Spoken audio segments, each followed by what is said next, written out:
మచిలీపట్నం వరందపాలెంలోని గంగానం తల్లి దేవస్థానంలో దొంగతనం చేస్తూ ఓ యువకుడు దొరికిపోయిన వైనమిది.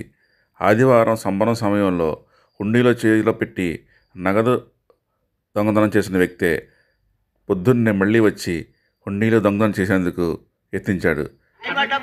స్థానికులు పొద్దున్న యువకుడిని పట్టుకుని తనిఖీ చేయగా వాడి బండిలో పెద్ద మొత్తం నగదు చిల్లర కాయిన్స్ దొరికాయి. తల్లిదండ్రులు చెడ్డ పేరు తప్పితే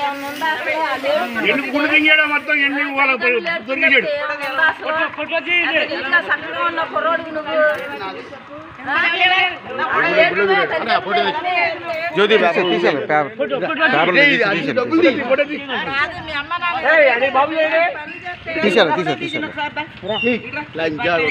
మీ ఫోన్లో తీసుకోండి.